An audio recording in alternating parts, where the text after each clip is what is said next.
Stop. Whatever you're doing right now, stop. What I'm about to say isn't for everyone listening, but it is for you. Something happened in your life over the last few days. You might not have words for what you feel, but something inside you has shifted, a different vibration, an urgency that doesn't come from the outside world. I came here today to tell you exactly what that is.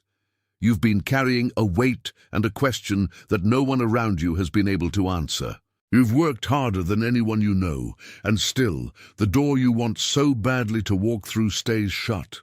There's a reason for that silence, and tonight you're going to hear what it means. By the end of this conversation, you're going to recognize the clear signs that you're being prepared for a new season in your journey. You'll understand the invisible pattern that has been blocking your progress. That mechanism that made you spend energy on paths that weren't yours. And before this moment ends, there's a declaration I'm going to speak directly over your life.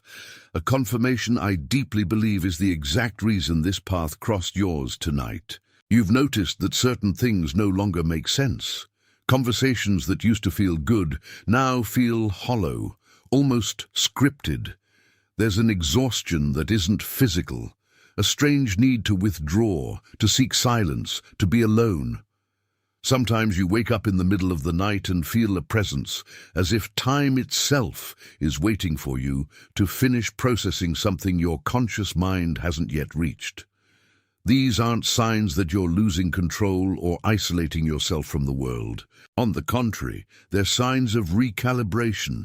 You're being disconnected from frequencies that no longer sustain who you're becoming. That loneliness you feel, it's not abandonment. It's your soul creating the space needed for something new to inhabit. It's the preparation for the shift. What you're going through isn't punishment. It's a purification of direction. For a long time, you tried to force open doors that no longer had your key. You wore yourself out trying to convince people who weren't meant to understand your vision.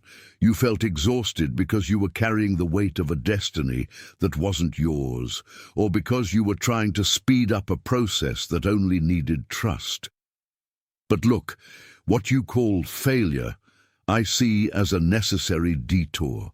Your spirit was being kept from paths that wouldn't have led to your true purpose. And speaking of purpose, let's dive deeper into the structure of what's happening in your inner garden. Imagine your being as a garden that for many seasons was cultivated under a blazing sun, always producing, always on the surface, always giving the world what it expected from you. Now, feel that garden being put to rest. The ground seems dry. Movement has stopped, the harvest has ceased, but at the deepest root level, the soil is being nourished. It's resting so that when the next rain comes, the earth will be so rich that what emerges won't be just a single fruit. It will be an entire forest. You aren't stagnant, you're fallow. You're being prepared to carry a load far greater than you ever imagined you could bear. Something enormous is coming your way, and that something demands a vessel forged in silence and patience. Let this declaration become the seal over what is being prepared in your inner soil. It's your way of telling the universe that you understand the importance of stillness. Type and come right back to me. Now that you've recognized the need for this rest, understand that the solution won't come from more effort or a new self-development strategy. The solution is the return. It's the return to your essence, to the place where you know who you are, regardless of what the world demands from you. Stop trying to fix what isn't broken. Your life doesn't need more patches. It needs a conscious surrender. When you stop fighting the current, you realize the water was always carrying you exactly where you needed to go. It's not about doing more. It's about being more aware of the presence walking beside you. It's about understanding that you were chosen not for a life of solitary struggle, but for a life of continuous flow. If anything in this message confirmed what your spirit already knew, let your like be your wordless amen. Not as a counter of numbers, but as an act of agreement, that what was named here is the truth that was hidden in your soul. There's someone in your life who needs to hear this today. Someone you know who has been working in silence, who has faced days where hope seems to flicker, someone whose face just came to your mind, maybe someone going through the same silent exhaustion you experienced. Send this message to that person, not as a recommendation, but as a delivery. Maybe you are the channel through which their answer will arrive tonight. Before we close this cycle, we need to seal this identity. You are no longer the person who was trying to open closed doors yesterday. You are the person who understands that your time is coming. Type, with the calm of someone who knows that the promise is not a wish, it's a fact. Let these words end the dialogue between your fear and your faith. You are committed, you are commissioned, you are sent directly to your mission, to the place where your light is needed. You are the one who endures the silence because you know the noise of the harvest will be far greater. You feel like you've spent years trying to open doors that in truth were already locked by time or fate. For a long time, you believed your exhaustion was a sign that you were on the right path, that sweat and sacrifice were the currency for the success you longed for. But the pattern behind it all runs deeper. You've been operating from a mechanism of effort that no longer serves you. It's as if you've been pulling ropes attached to nothing, spending precious energy trying to move obstacles that weren't meant to be moved. They were meant to be walked around. That exhaustion you carry isn't lack of faith, and it isn't laziness. It's the result of trying to force a reality that no longer aligns with the person you've become. You've been wearing yourself out maintaining structures that deep down you already know need to be left behind. The diagnosis is simple. You are applying your immense capacity for achievement to roots that have lost their purpose. And why do you do it? Because for decades you were taught that a life's value is measured by the resistance it overcomes. But what you haven't realized is that true strength isn't in pushing, it's in recognizing when the flow changes direction. Now imagine your being not as a production machine, but as a garden. Picture it now with all the clarity that silence allows. There was a time, maybe many years ago, when your garden bloomed endlessly, yielding fruit, color, and seeds in every season. You took pride in being someone who never stopped, someone who always had something to offer. But recently, the growing season changed. The great architect of your life decided it was time to let that garden lie fallow. Fallow is not abandonment. Fallow is the sacred period when the earth rests so its nutrients can renew. It's the time when the farmer plants nothing new because the soil needs silence to regain its vitality. You've been feeling useless or stagnant precisely because you tried to plant in soil that needs rest. You look at others and see harvests, and you feel like you're falling behind. But you forget that your garden is being prepared for something far more vast. This period of stillness, this apparent lack of visible results, is not punishment. It's a necessary calibration. Your garden is being cleared of weeds you didn't even know had grown there, roots of fears inherited from past generations, expectations that weren't yours. If you keep trying to force a harvest now, you'll deplete the soil before the time of true abundance arrives. Let these words be the seal you place over your desire to respect your own cycle, to accept that rest is part of the building. The act of typing that phrase is your way of saying you no longer need to prove your value through exhaustion. Type, feel the weight of the words and come right back to me. The solution to your distress isn't finding a new method or working more hours or chasing a magic formula for success that everyone around you seems to have found. The solution is the return to stillness. It's learning to inhabit your own time without the desperation of someone afraid of being forgotten.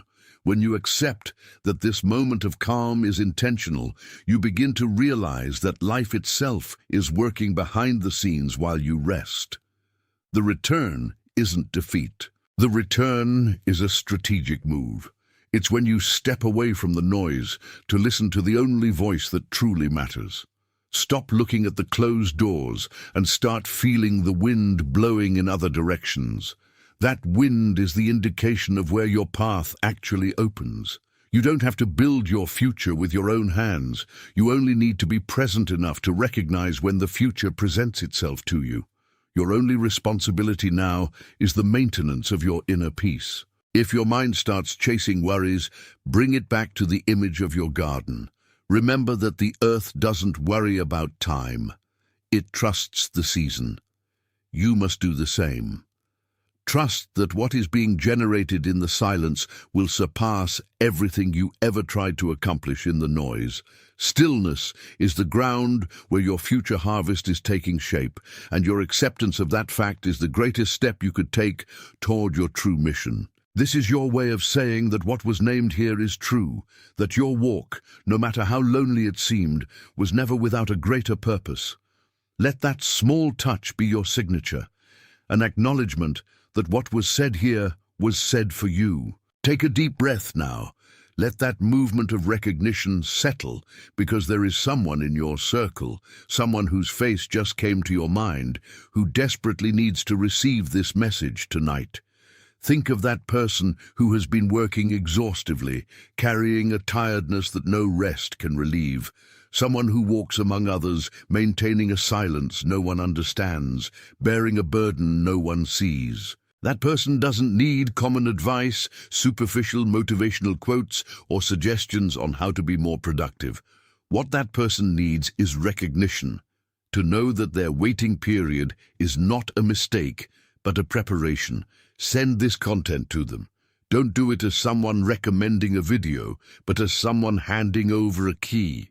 Be the instrument that delivers at the exact moment the confirmation that stillness is not the end. It's the beginning of a harvest that is being cultivated beyond human perception. That act of care is the extension of your own awakening. Now, before we move to the close, I need you to take a stance of firmness. What we are establishing here is not a passing hope. It's an identity being reaffirmed in your spiritual record.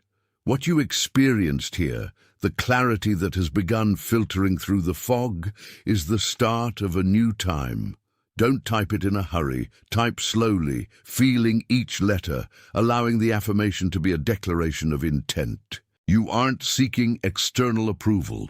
You are confirming an internal call that you finally have permission to hear. Write it out. Let this commitment be inscribed in your own story. You are the keeper of this revelation now. You are the maintainer of this peace that for a moment seemed impossible. And as you type, understand that something greater is happening beyond what your eyes can see. You are committed. You are commissioned. You are sent. The clarity you feel now is proof that the fog has begun to lift. But understand, the light that shines now does not come from outside. It emanates from the depths of your own consciousness, from the place where you stored for years the answers you believed you didn't have. You have been operating under the logic of excessive effort, believing the door would only open if you battered it down with your own hands. But the truth is, what is coming does not need to be conquered. It only needs to be received by someone who has already changed their posture.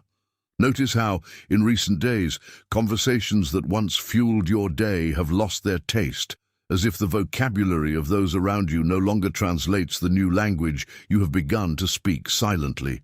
This is not isolation born of bitterness.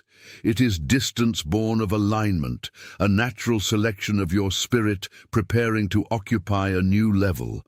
If you feel that this distance is, in fact, a preparation, if you perceive that the loneliness you experienced is not an absence, but a space being cleared for something greater, know that what you are living is the natural unfolding of a cycle that ended without you having to force the farewell. Often we try to keep lights burning after their fuel is spent, insisting on roads that lead nowhere, simply out of fear of what lies around the next bend. But what is coming, this movement that God has prepared for June 10th, requires you to stop, To let go of the ropes, to sit and watch the horizon, not with the anxiety of someone waiting for a sign, but with the serenity of someone who already knows the boat is on its way. There are signs that repeat, small synchronicities you've noticed, moments when time seems to hold its breath, just to show you that you're on the right course. If you've been noticing these signs, if you've felt your intuition sharper than ever before, I want you to pause for a moment and acknowledge the strength of that alignment. Let these numbers represent the overflow being poured over your life, the mark of the infinite intersecting with your physical reality. When you type 888, you aren't just entering numbers, you are registering your acceptance that the time of scarcity and struggle is being replaced by a time of abundant reception. Do that. Feel the lightness in your hands and return here to the heart of our conversation, because what lies beneath this surface is even deeper. The pattern you kept repeating, this cycle of exhaustion, was the result of a deep-rooted belief that you were the only one responsible for holding the sky over your head. You carried the world, the projects, the expectations of others, and the weight of that role began to deform your very identity. You became a master at responding to others' demands, forgetting that your own source needed replenishment. The exhaustion you feel is not a lack of faith, it is the depletion of a structure designed to bear less than what you've been carrying. God did not ask you to be the foundation of the world. He asked you to be the channel through which life flows. And when you try to be the source, weariness is inevitable. Picture for a moment the garden of your being. For a long time you planted in haste, harvested before the season, and let the soil be trampled in your attempt to make things grow by the force of your desire. But there was a period, that time when you felt nothing was happening, when life seemed to stop, when you felt forgotten. That was your fallow time. The farmer lets the land rest, not because it's useless, but so it can recover the nutrients needed for a harvest that will be anything but ordinary. You were left fallow so your essence could be restored, so the weeds of anxiety and the need for approval could be removed from your system. Now the soil is ready. The irrigation has begun. What is coming is not your effort. It's a natural sprouting from one who has learned to rest in what is true. This is not a response to me. It's a declaration to the very system of your life, a confirmation that you will no longer resist what is growing within you. By typing these words, you seal the acceptance of your new cycle. What was planted in secret, in the silence of your waiting, is about to emerge with a force that no barrier you faced in the past can contain. Type "I am ready," feel the solidity of that decision, and come back here, because the harvest demands from you a new attitude of a guardian, no longer a desperate laborer. The solution to your restlessness is not to find one more thing to do, not to read another book, not to search for another strategy. The solution is the return to stillness. It's the practice of silencing the voice of fear that insists that if you aren't running, you're losing something. You are, in fact, gaining the privilege of being guided. From now on, learn to observe the movements of your day with the same attention that a watchful observer gives to a river. Where the water flows, you walk. Where the water stagnates, you wait. Don't push the door that refuses to open. It may be held shut by hands protecting you from something you can't yet see. All this revelation, all this movement you felt today is the echo of a call that never ceased. You may have been distracted by the noise of the world, by the demands of people, by the metrics of success that don't account for peace of spirit, but your original structure is that of someone who walks in tune with a greater purpose. If, at any point in this conversation, the truth rang so clearly that you couldn't find words to refute it, let your gesture be your wordless Amen. The like you give is not a record, it is a seal of recognition, a way of saying that what was named here found an echo within you.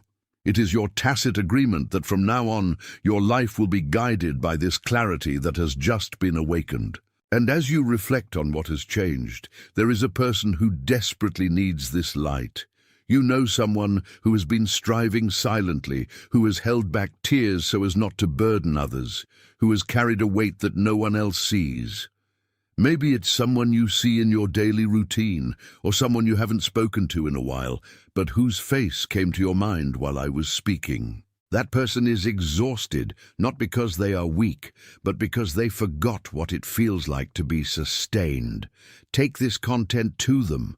Don't do it out of insistence, but out of a call to serve. Be the one who points to the horizon, the one who says the time of harvest has come, and that strength will come, not through redoubled effort, but through conscious surrender to what is already being prepared. Before we close this gathering, we need to lock in what was awakened in these minutes of razor-sharp clarity. You felt the weight of those chains fall off, didn't you? You realized that the armor you were using to protect yourself from the world was actually what kept the world from recognizing your true essence. Now, your identity needs to be reaffirmed, not as a plea for outside validation, but as a decree of inner authority. Before this moment slips away, I want you to take possession of this new stance. Don't do it as a wish or some distant hope. Do it as the final confirmation of the covenant that was sealed between your spirit and the clarity you just reached. Type it out slowly, letting every letter be the witness of what you decided to carry from this day forward. You are committed, you are commissioned, you are sent. Feel the weight of those words turning into lightness on your shoulders. You are no longer walking toward an uncertain future. You are walking toward a purpose that was already drawn before you even started searching. You were called to this moment, to this frequency of understanding. And the fact that you made it to the end of this message is proof that your tuning is aligned with something far bigger than your immediate perception. Now pause for a second and notice the collective. Right now, all across the world, other souls like yours are receiving this same recognition, waking up to the same silent truth. You are not alone in this walk. You are part of an invisible movement, an army of the awakened who don't seek applause but live guided by the certainty that God's time is a clock that never runs late.